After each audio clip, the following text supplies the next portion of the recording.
네, 안녕하십니까. 대전보건대 학생 여러분. 오늘은 임상병리학과 맞춤형 자기소개서 작성법 강의를 시작하겠습니다. 자, 여러분과 제가 2회차와 3회차에 거쳐서 이력서와 자기소개서 작성법에 대한 일반적인 이야기들을 해봤습니다. 이때는 보건계열이라는 큰 범주 안에서 여러분과 함께 강의를 진행했습니다. 그렇지만 이번 시간에는 우리 학과에 맞춰서 여러분이 주로 졸업하면 취업할 수 있는 직무를 가지고 여러분 학과의 실제 사례들을 가지고 한번 내용을 살펴보고 어떻게 항목별로 자소서를 써야 되는지 알아보도록 하겠습니다. 우선 맨 첫 번째 시간에 여러분과 제가 했던 이야기가 있었습니다. 우리가 취업을 하기 위해서 가장 중요한 것, 사실은 내가 먼저 무엇을 준비했는지를 열거하기보다는 나를 채용하려고 하는 기업이 채용하고자 하는 업무가 어떤 내용이고 이 업무를 잘하기 위해서 기업은 어떤 자격을 원하는지를 살펴보는 것이 중요하다고 말씀드렸습니다. 그래서 처음부터 취업을 할 때 이력서와 자기소개서를 쓰는 것이 아니라 내가 하고자 하는 업무, 그리고 그 업무에 필요한 자격 요건이 무엇인지를 찾아보는 것으로부터 시작하라고 말씀을 드렸습니다. 두 번째, 이렇게 자격 요건을 찾아본 후에는 본인께서 학교 다니면서 습득했던 전공 또는 기술 또는 경험이 이 자격 요건에 얼마나 적합하고 적절히 매칭되는지를 연결해서 찾아보시는 게 필요하다고 했습니다. 그래서 본인께서 정말 이 업무에 얼마나 최적화되어 있는 사람인지 확인하는 것이 필요하다고 했습니다. 그래서 이런 작업이 다 완료되고 나면, 그리고 사실 우리가 이런 두 개의 큰 산을 넘었습니다, 지금. 이런 것들이 완료되고 나면 그 다음에 본인의 이력서와 자기소개서를 작성하실 필요가 있습니다. 그래서 오늘은 여러분의 어떤 임상병리와 관련된 직무 맞춤형 자기소개서 작성법에 대해서 이야기를 좀 한번 나눠보겠습니다. 우선 제가 알아본 바에 따르면 다양한 분야로 여러분이 전공을 하시고 취업을 하시지만 그 첫 번째로 가장 많이 취업하시는 곳은 임상병리사였습니다. 그리고 두 번째는 실험동물 기술원으로서 여러분들이 이런 데 가서 뭔가 연구하시는, 분석하시는 그런 업무들을 많이 하신다고 들었습니다. 그래서 자소서 작성하기 전에는 어떻게 해야 됩니까? 내가 이렇게 지원하는 분야, 직무가 어떤 업무를 하는지를 한 번 더 그래도 보고, 이런 업무를 잘 하려면 어떠한 역량이 자소서 안에서 강조되면 좋은지 한 번 더 생각하고, 이런 사전에 좀 내 직무에 대해서 공부하는 과정을 거친 후 여러분의 사례와 접목해서 작성하시는 게 더 좋다라는 말씀을 드렸습니다. 그래서 그 프로세스에 따라서 한번 이야기를 나눠보겠습니다. 우선 본인께서 임상병리사로 취업하고자 하신다면 자기소개서를 작성하기 전에 임상병리가 어떤 업무를 하는 것인지를 한 번 더 되새김하는 것이 좋습니다. 그래서 예를 들어 보면 검사에 대해서 대상자에게 설명하고 혈액이나 소변이나 대변의 검체를 하고요. 검사 결과를 보고하고 관리하고 또 심지어 통계 처리도 하고요. 그리고 검체를 관리해서 검사 기기, 장비, 시약 이런 것들을 안전하게 보관하고 제 성능이 유지될 수 있도록 유지, 보수하는 그런 역할들도 임상병리사가 해야 된다라는 것들을 우리가 한 번 더 되새길 필요가 있습니다.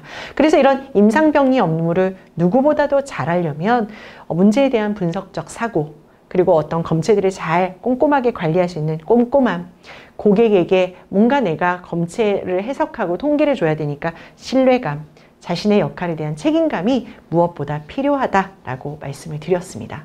그러니 본인께서 이런 조사를 하고 나면 내가 정말 임상병리사로서 다른 사람이 아닌 나를 채용해야 한다면, 나를 왜 채용해야 되느냐? 내가 임상병리 업무에 필요한 분석력과 꼼꼼함과 책임감과 이런 진취성을 가지고 있기 때문에 나를 채용해 주셔야 됩니다. 자소서 어딘가에 다른 것이 아닌 이런 내용들을 강조해 주시면 훨씬 더 좋을 것 같습니다. 라는, 우리가 이런 것들을 알고 그리고 나서 본격적으로 성장 과정서부터 그 내용을 작성하는 게 올바를 거라고 생각을 합니다.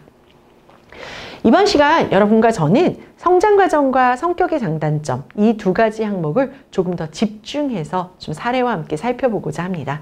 우선 지난 3주차 성장과정에서는 무엇을 듣고 보고자 하는 것이었는지 그 질문 의도 그리고 작성 방법 빠르게 리뷰하고 사례를 한번 보도록 하겠습니다. 우선 질문 의도입니다. 성장과정 같은 경우에는 지금까지 성장해 오면서 지원자가 가장 지원자에게 영향을 미친 사건이나 인물이 누구인지 또 무엇인지, 이 사건 또는 인물로 인해서 어떤 영향을 받게 되었고 변화된 점은 무엇인지를 쓰는 게 중요하다고 했습니다. 두 번째로 자신이 성장하면서 중요하게 생각한 자신만의 가치, 원칙이 있다면 무엇이고 왜 그것이 그렇게 본인에게는 중요하고 소중한지 한번 살펴보라고 그것들을 작성하는 것이 이 평가자가 듣고 싶어하는 것이라는 걸 말씀드렸습니다. 그리고 이런 원칙이나 경험을 통해서 지원자는 현재 어떤 점을 중요하게 생각하고 생활하고 있는지 그 가치와 기준은 무엇인지 이런 것들을 듣고 싶어서 작성하는 것이라 했습니다. 마지막으로 성장 과정은 내가 이런 것들을 직업으로 삼아야 되겠다 생각했던 계기, 결정적 이유를 말하는 것도 면접관이 듣고 싶어하는 하나의 도구가 될 수 있기 때문에 본인이 이런 직업을 선택하게 된 계기들을 작성해 주시는 것도 굉장히 좋다고 말씀을 드렸었습니다. 따라서 우리는 이런 질문 의도에 맞춰서 이런 식으로 작성하면 좋겠습니다. 자신이 중요하게 생각하는 가치 또는 기준이 무엇인지, 왜 이런 점이 본인에게 중요하고 의미 있게 되었는지 그 배경을 성장 과정의 경험에서 하나 선택해서 써주시면 되게 좋겠습니다. 이때 성장 과정의 경험이라 했을 때 물론 가장 좋은 건 대학교 생활에서의 경험일 겁니다. 그렇지만 예를 들어서 여러분이 이런 경험들을 쓰실 때 내가 직업을 선택하는 계기가 됐던 경험이라면 이 경험 같은 경우는 중고등학교 시절의 경험이 될 수도 있기 때문에 성장과정 항목에 한해서는 중고등학교 때의 계기를 통해서 직업을 갖게 됐다, 직업을 선택하게 됐다. 그렇다면 그런 내용들은 그 시기의 경험을 써주셔도 될 것 같습니다. 다만 성장 과정에서 내가 뭔가 중요하게 생각하는 기준이나 원칙 또는 왜 이 일을 하게 됐는지가 있다면 이런 것들이 내가 어떤 직업인이 되도록 하는데 도움이 될 것이다 라고 마무리할 때는 나는 내가 이런 중요한 기준을 가졌던 걸 업무에서 어떻게 발휘해 보겠다든지 이러한 계기로 직업인이 되었기 때문에 내가 정말로 임상병리사가 되면 이런 임상병리사가 되겠다라는 여러분의 직업적 포부까지 연결해서 써주시면 더욱 좋을 것 같습니다. 자, 그러면 사례와 함께 살펴보도록 하겠습니다. 저희 어머니께서는 갑상선 항진증이라는 질병을 앓고 계십니다. 어린 시절부터 지켜본 어머니는 항상 아침마다 약을 드시고 늘 피곤해 하셨습니다. 저는 그런 어머니를 따라 병원에 자주 가게 되었고 그곳에서 임상병리사 선생님과 친해지게 되었습니다. 선생님은 체열을 하셨고 체열된 검체로 갑상선 기능 검사를 하여 갑상선 호르몬 수치를 매달 비교해서 어머니의 경과를 알려주셨습니다. 저는 선생님께 어머니가 어떻게 하면 나을 수 있는지, 검사 방법, 선생님이 하시는 일이 무엇인지 등을 물어보며 임상병리사의 업무에 가까이 알게 되었습니다. 갑상선 기능 검사는 혈액 검체 한 가지로 효소나 아니면 방사선 물질, 항체 등을 이용한 다양한 검사가 가능한 것을 알게 되었고 환자의 검체로 검사를 하여 환자의 질병을 치료하는 데 도움을 주는 선생님의 모습이 저에게는 또한 멋있게 느껴졌습니다. 이것을 계기로 임상병리과에 진학을 하게 되었고 제 꿈에 가까이 다가선 기분에 가슴이 벅찼습니다. 제가 병원에서 일하게 된다면 학창시절에 알게 되었던 임상병리사 선생님처럼 환자와 보호자를 배려하고 책임감 있게 일하는 임상병리사가 되기 위해서 끊임없이 노력하겠습니다. 자, 어떠셨습니까, 여러분?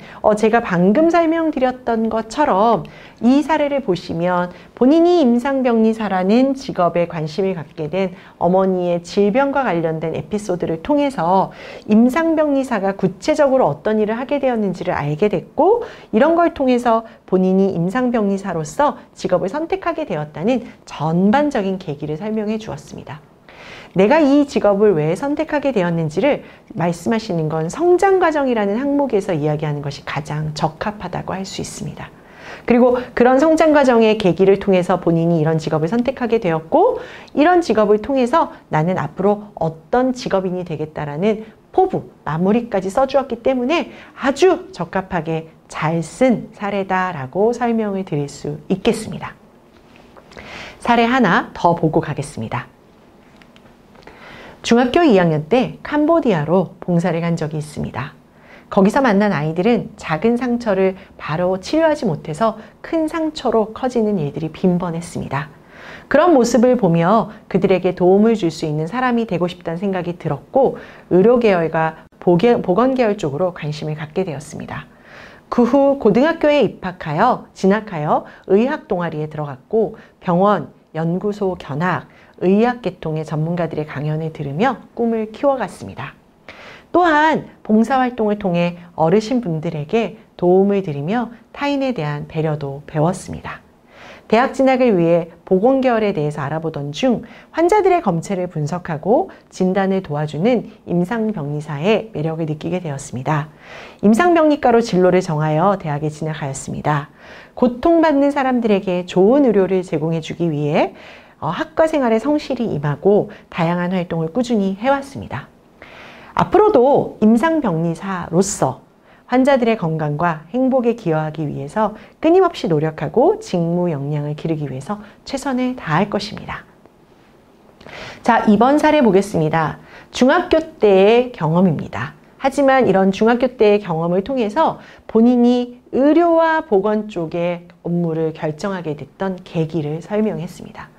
그리고 의료와 보건 하면 굉장히 광범위할 수 있는데 이런 의료와 보건 중에서도 봉사활동을 하면서 환자들의 검체를 발굴해내고 분석하고 또 그것들을 관리해내는 임상병리라는 걸 알게 되면서 본인이 의료와 보건이라는 큰 범위 내에서 임상병리 업무로 좀 좁혀서 들어갈 수 있었다라는 이야기까지 하고 있습니다.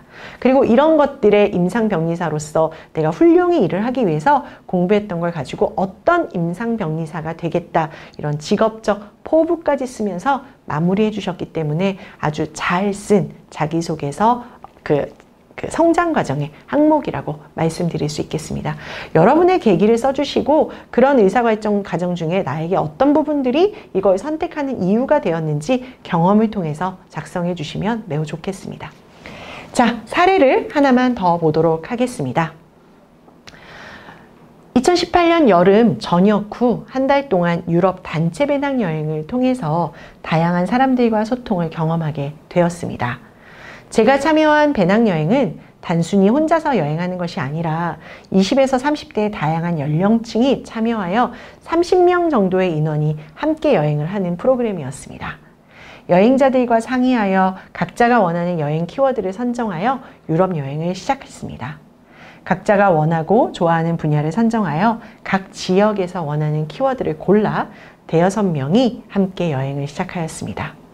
운동, 음식, 박물관, 역사 등등 자신이 관심 있는 키워드를 선정하고 선정된 키워드에 맞춰서 여행 계획을 수립하고 정보를 수집하고 투어 일정을 계획하였습니다.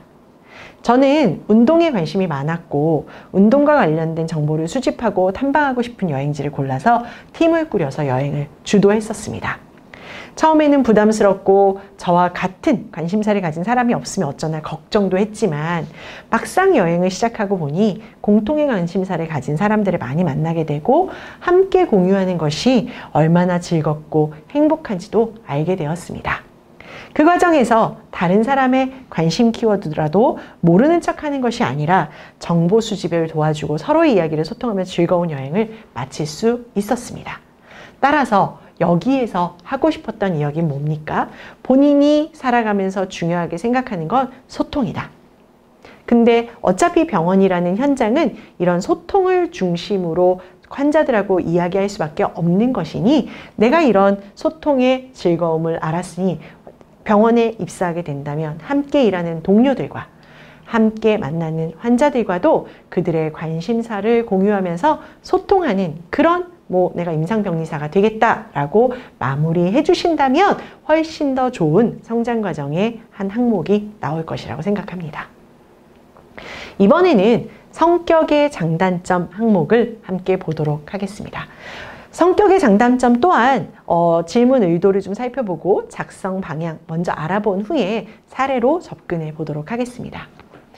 성격의 장단점에서의 장점의 질문 의도는 이렇습니다. 자신이 생각하는 성격의 장점이 무엇인지, 그리고 이 장점은 어떠한 과정을 통해서 형성되었게 되었는지의 경험을 써주신 것도 매우 좋습니다. 또는 여러분이 강점을 하나 말씀하셨을 때 이런 강점을 통해서 성공해 본 경험이 있는지 평가자는 듣고 싶기 때문입니다. 그래서 이러한 강점으로 이 사람이 성공을 해봤다면 이런 업무를 우리 회사 와서도 이런 강점을 가지고 어떤 식으로 업무를 수행할 것인지, 어떻게 도움이 될 것인지까지 이야기를 한다면 매우 좋은 글쓰기의 방법이 될 거고 질문 의도에도 적합할 것입니다. 더불어 단점 같은 경우는 지원자가 자신의 단점을 명확하게 알고 있나, 이런 것들을 좀 더 솔직하게 이야기할 수 있나 라는 것들을 듣고 싶어 하는 것입니다. 더불어서 단점을 안 고치는 사람들도 많은데 이 사람이 그걸 단점이고 개선하고자 한다면 왜 이런 단점을 고치고자 생각하게 되었는지 그 계기를 한번 말씀해 보시는 것도 평가자가 좋은 점수를 주는데 분명히 도움이 되는 방법일 거라고 생각합니다. 그래서 이런 질문 의도에 맞춰서 여러분께서 단점을 어떤 식으로 작성하면 좋은지도 한번 말씀을 드려보겠습니다. 일단 장점을 작성하는 방법 같은 경우는 여러분이 성격의 장점을 하나만 선정해 주시면 되게 좋겠습니다.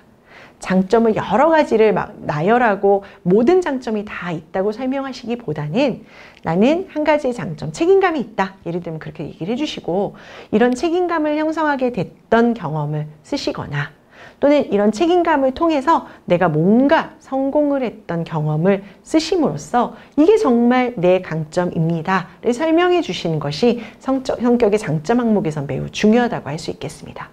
더불어서 이러한 성격의 장점이 앞으로 회사 생활이나 업무 생활을 할 때는 어떻게 도움이 될 수 있다고 생각하시는지 작성해 주시면 좋겠습니다. 반면에 단점 같은 경우는 자신이 생각하는 단점이 무엇인지 한 가지를 쓰시고 이런 단점이 왜 내가 고쳐야 되겠다고 생각하게 되었는지를 연결해서 써주시면 좋겠습니다. 그리고 내가 이런 계기를 통해서 이걸 고치기 위해서 어떻게 구체적으로 노력하고 있는지까지를 연결해서 써주신다면 단점의 항목으로는 충분하다고 생각합니다. 다만 제가 단점을 설명할 때 여기 예시도 달았습니다만 많은 분들이 단점을 쓰실 때 예를 들면 고민이 많다는 것은 단점이지만 다르게 생각하면 신중하다는 장점이기도 합니다.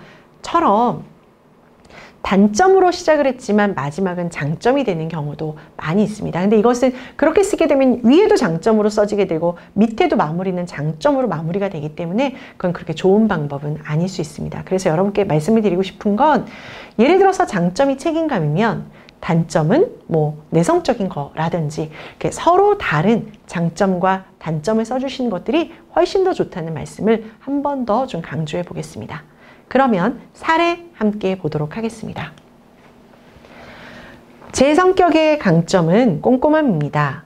대학교 2학년 충북대학교 병원 실습에 나갔을 때의 경험입니다. 맡은 업무를 하고 계시는 선생님들을 따라다니면서 어떤 검사를 어떤 방법으로 하는지 자세히 지켜보고 메모하여 그날 보고 배운 것들을 실습 일지에 작성해서 매일 제출하였습니다. 검사해 주시는 선생님들마다 꼼꼼하게 잘 썼다고 칭찬을 해 주셨습니다. 또 검체를 검사할 때 헷갈리지 않게 구분하기 위해서 각각의 위치를 선정하여 분류하였고 그러다 보니 실수 없이 검사를 진행할 수 있었습니다.